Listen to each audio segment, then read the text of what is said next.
This video is mute, meaning there is no background music. I encourage you to fill the void with your own content, if you so require. Safe travels. End of message. Finally on the road again. I'm so glad that Durango is done and over with. It was truly a pain in the neck. There was simply too much of controversy around it. As much as I liked what I saw, I didn't like what I experienced. And I'm not the kind of person to pretend that nothing happened.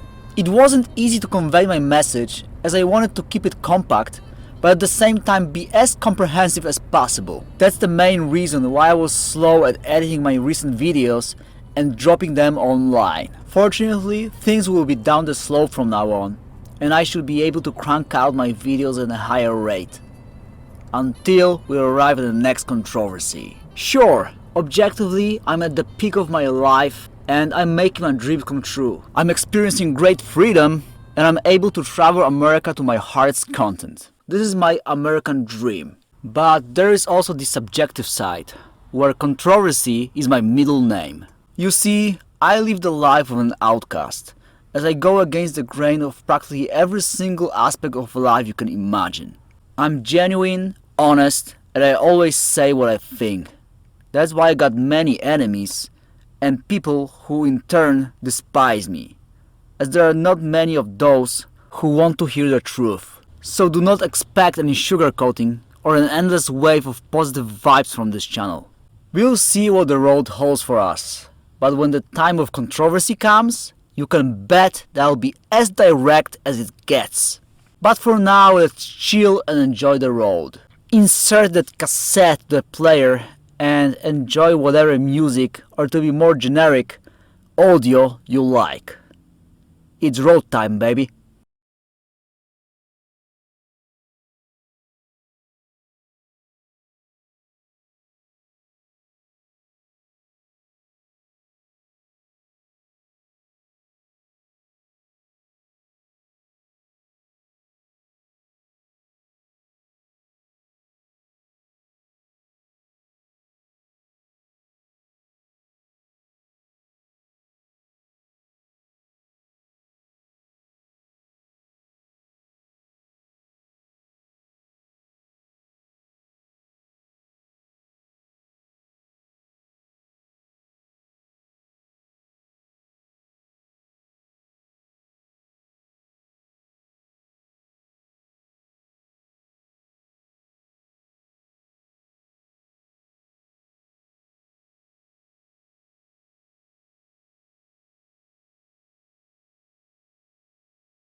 We're closing up on a national park, the Mesa Verde or whatever national park. As weird a name it is, that's what it is. Let's see what it's got in store.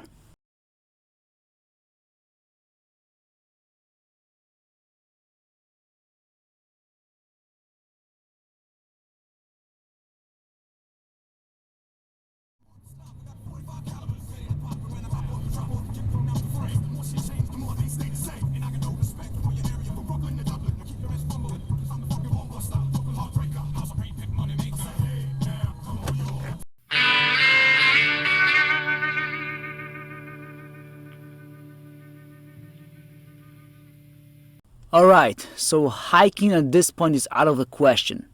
But there is this road that probably loops around the park and leads to some access points from which we could hike.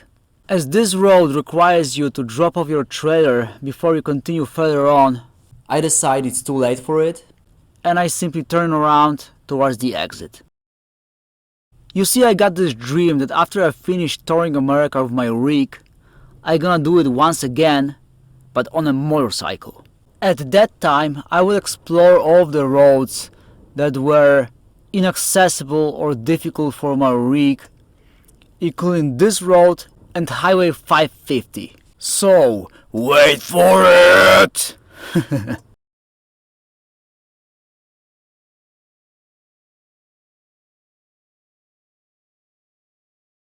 It so happens that not far from the park there's a rest area where I hope to chill and stay overnight. None of it will happen though, as the place turns out a total disappointment and a joke, to say the least.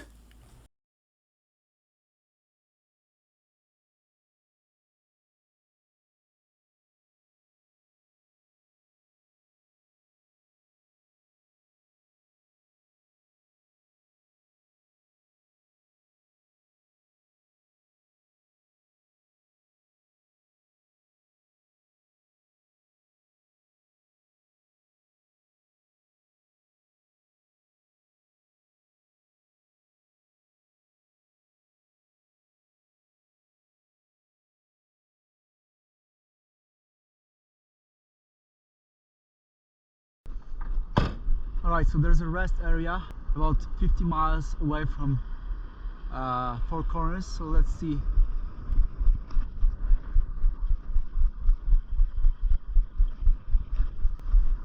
Should we stay here overnight?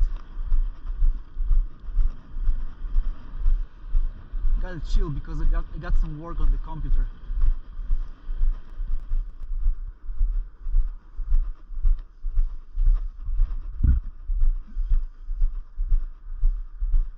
Obviously there, I can see already there's no like water, no electricity, there's no internet. As I checked, at least there's a place to put your trash. That's cool.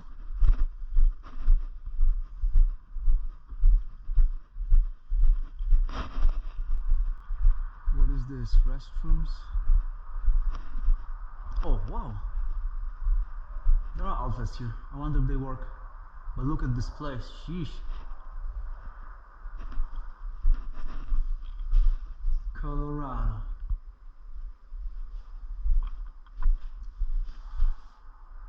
Durango, where's Durango? Oh yeah, we are right here. And we are near Cortez. And then we head into the Four Corners.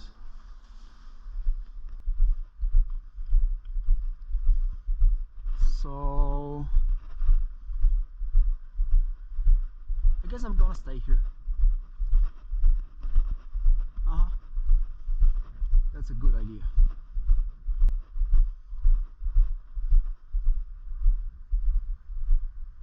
What does it say? Parking overnight, like over here?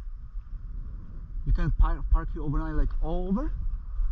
No public dumping, van accessible, truck parker. So should I stay here or should I not stay here? Seriously, you can park overnight in a place like this? It's freaking ridiculous, man.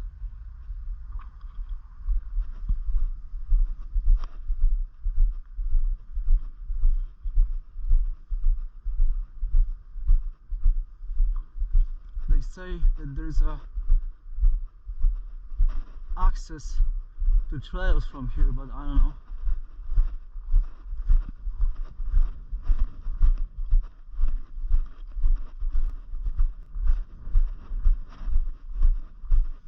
Look at this. It's nice. It's kind of cool. So what's the deal here? Is it wise to stay here or should I go move on?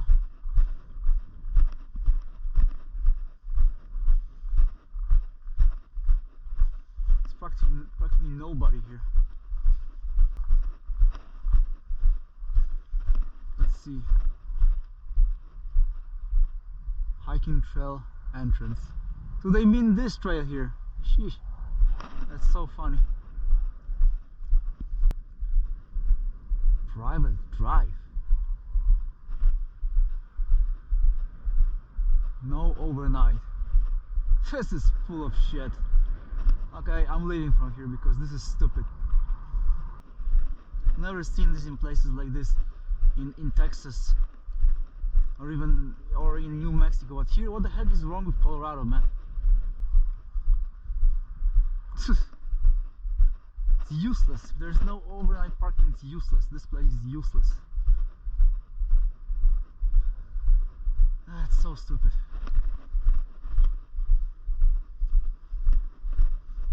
Right, we go on. Do you see that landscape in the distance? I really like it. And that's the only thing that makes turning to this rest area worthwhile. Because otherwise, I would have definitely missed it. And otherwise, this rest area is useless.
So we have arrived.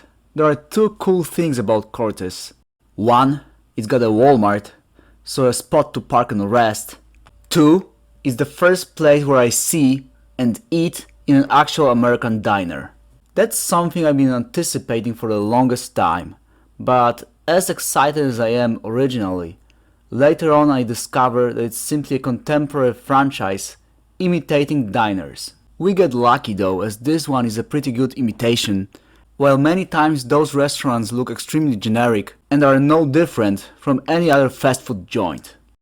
Now that I think of it, there is actually one more cool thing about Cortez, and it's gas prices. They were different after we left Texas, and I didn't like them. But here they seem to have gotten civilized again. We need to brace ourselves, however, as we are heading west, and the gas price is only gonna get higher and higher.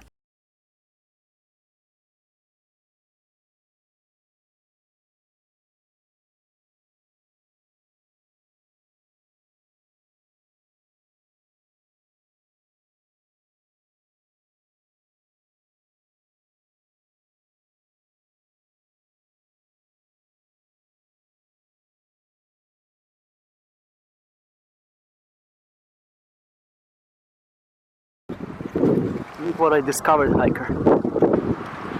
A good old American diner. At least the building is designed like this, like a good old American diner. It's freaking awesome.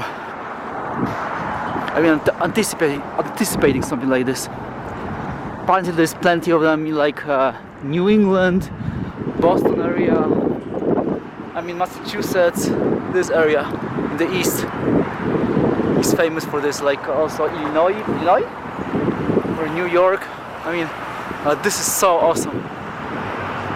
I love buildings like this. American diner. So we are inside this diner.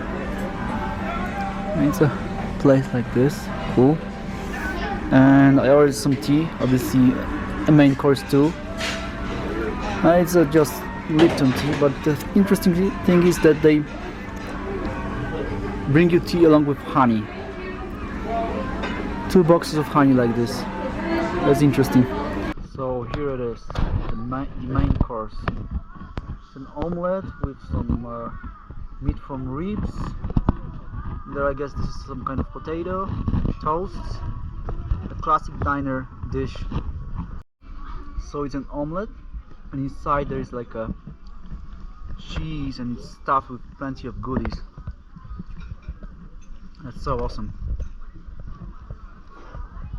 It's been a long time since I ate an omelette.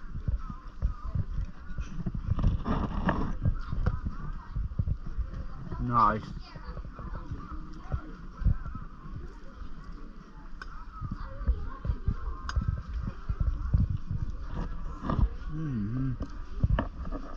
So we returned from the diner. The food was alright after all, but the diner itself, even though it's not like the most classic diner, it's just a prelude to diners. Real diners are in the east. But we're gonna park overnight at Walmart. Hell, Walmart, so far it always allows to park overnight at school, and there's plenty of other RVs parked here. Look at this guy.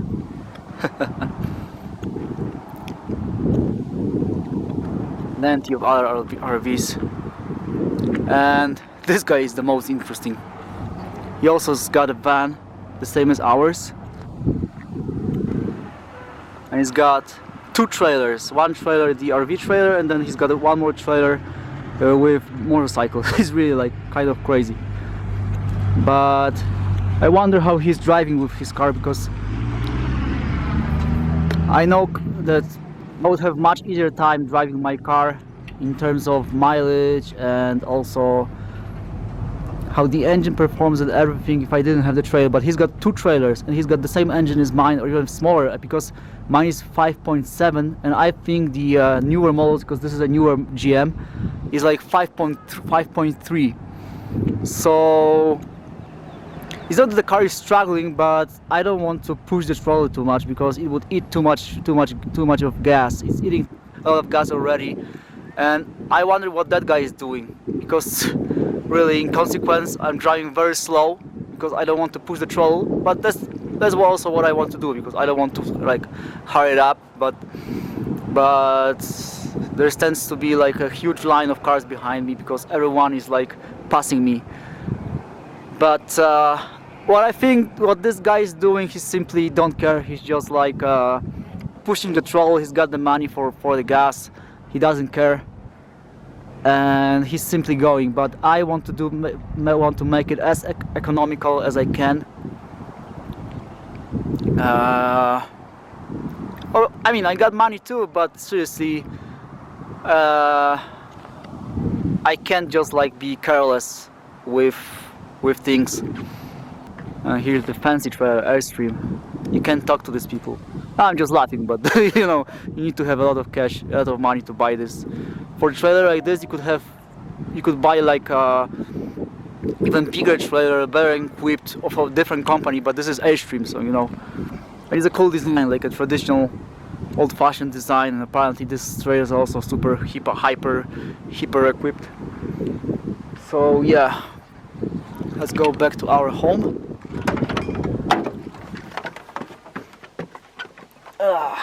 Come on. And here I got this. Look at this hiker. I have to put on my slippers. That seems to be a very nice beer. It's a Pilsner. Come on, why is it not sharp? Are you serious? I love Pilsners. Okay, maybe here. Oh yeah, Pilsner. Oh, this thing is made of paper. Typically it's made of like out of plastic. And this is paper. Okay. Let's take out one can.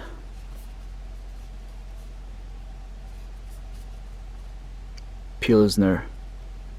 And it's like a crooked stave. Denver. It's from Denver. New Zealand style, or Zealand, whatever. Pilsner brewed with New Zealand hops. All right. Well, the can has got nice design. I love beer, and especially a Pilsner. I used to love IPAs, but not anymore. Thank you, IPAs, and thank God that I stopped drinking them. Pilsner is a softer beer, but it's for the taste, not for getting drunk. I mean, IPAs are also for the taste, but seriously, they are too strong and too heavy. This is much lighter and better. So let's see, let's check out the taste.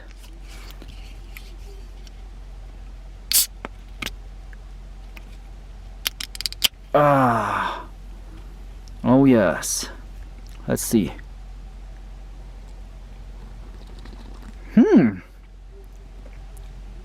Weird, this Pilsner tastes more like IPA than Pilsner. What the hell? How much power does it have? 5.4. It says Pilsner, so why does it taste more like IPA? Interesting. Yeah, okay. I don't regret buying it. All I know is that in Texas they make freaking awesome Pilsners. But apparently not so much in Colorado. Obviously I would have to try more of the beers, but this one seems like a really good beer. But still, it's like kind of disappointing that it tastes more like IPA than Pilsner actually. And with this note, catch you later, hiker.